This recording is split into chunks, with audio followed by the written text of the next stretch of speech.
Assalamualaikum warahmatullahi wabarakatuh. Selamat datang kembali di channel Cinematic Horror.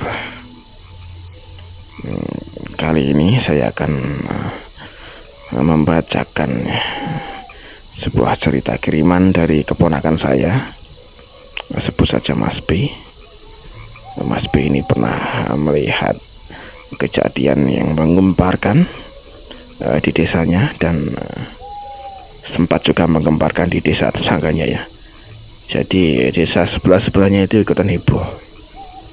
Oke, kita langsung saja ke cerita. Dulu sekitar tahun 2005, antara 2005 dan 2006, terjadi sebuah peristiwa yang menghebohkan masyarakat di desanya Mas B ya. Bahkan sampai ke desa-desa tetangga ya, seperti saya bilang tadi ya. Jadi waktu itu ada seorang kakek-kakek yang kurang lebih berumur 70-an. Tapi si kakek ini sangat sehat dan sehari-harinya beliau suka bersepeda sampai pasar untuk melihat anaknya yang berjualan nasi goreng dan mie gorengnya. Baik pagi, siang, dan malam. Beliau ini gemar bersepeda.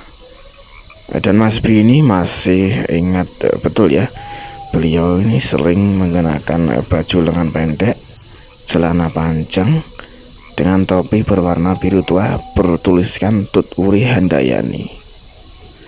Dan saat itu sekitar pukul 8 malam, kakek ini terlihat oleh tetangganya sedang tertidur pulas di teras rumahnya ya. Mungkin kecapean habis bersepeda ngalor ngidul ya, karena kakek ini kan hobi bersepeda tadi ya, makanya kan dikira di pikiran tetangga yang melihat kakek ini mungkin kakek ini sedang lelah begitu saja. Dan beberapa lama disamperilah si kakek ini oleh si tetangga tadi. Dibangunkanlah kakek ini. Jadi tetangga ini mencoba membangunkan kakek ini ya, yang sedang tertidur tadi. Dipanggil-panggil dengan lantang, tetapi kakek ini tidak menjawab. Akhirnya ditariklah tangan kakek ini oleh si tetangga tadi. Namun tetap tidak bergerak, tidak bergeming seperti itu. Ternyata setelah diperiksa lebihnya lanjut, kakek ini sudah tidak bernafas ya, atau sudah meninggal. Dan hebohlah malam itu. Dan untuk meyakinkan apakah si kakek ini benar-benar meninggal atau hanya pingsan, didatangkanlah seorang dokter. Namun dokter juga menyatakan sama ya, yang artinya beliau sudah berpulang begitu.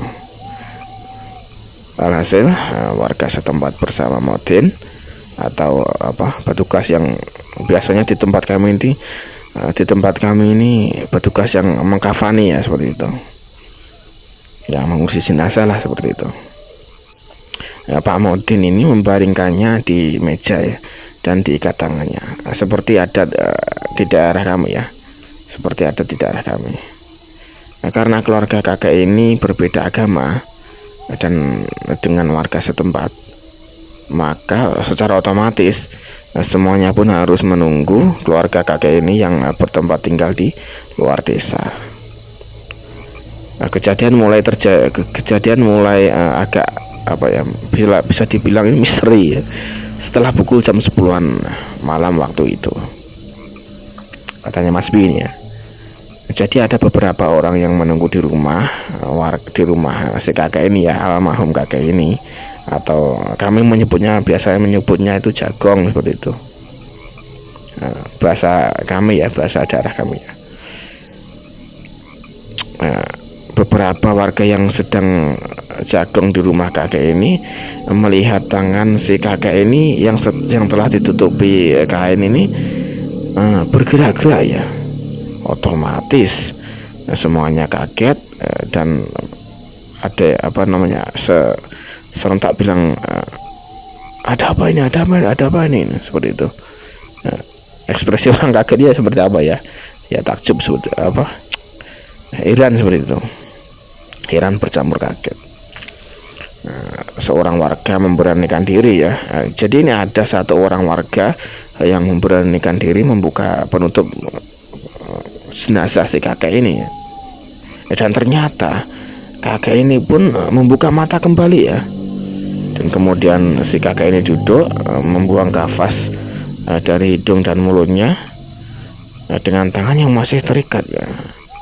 Lalu si kakek ini berteriak-teriak dan semua warga lari tunggang langgang. Ya apa namanya, katanya Mas B, ini warga ini lari tunggang langgang karena dikejar kakek yang masih hidup kembali ini ya. Bukannya sebenarnya kakek ini cuma mau marah-marah ya, karena kakek ini berpikiran orang masih hidup kok sudah diurus kayak jenazah orang mati seperti itu. Dan semua warga pun heran, bercampur rasa apa ya, takut ya waktu itu, katanya Mas B. Dan apa ya namanya, ini lebih tepatnya aneh sih, bukan takut, lebih tepatnya misteri ya, misteri. Dan kakek ini hidup setelah beliau sempat dinyatakan meninggal dan hidup. Kakek ini normal ya, seperti hidup seperti biasa ya. Ya normal, kurang lebih kata Mas B ini dalam jangka waktu 1 minggu waktu itu. Tapi kata Mas B, menjelang hari ke-6 si kakek ini mendatangi seorang imam masjid ya, meminta kopiah dan buku ngaji ya. Seperti yang saya bilang ya, kakek ini kan berbeda agama ya. Jadi kakek ini kalau mendatangi seorang imam masjid yang kan aneh ya, kan berbeda agama. Dan kakek ini meminta kopiah dan buku ngaji ya kan. Entah katanya Mas B, entah buat apa itu. Dan setelah kakek ini meminta kopiah dan buku ngaji tersebut ya, keesokan harinya ini tepat di hari ke-7 nih dia ini sang kakek ini meninggal kembali ya. Jadi setelah mendatangi imam masjid tersebut dan meminta kopiah dan buku ngaji, besoknya kakek ini meninggal ya, berpulang kembali. Dan kali ini kakek ini benar-benar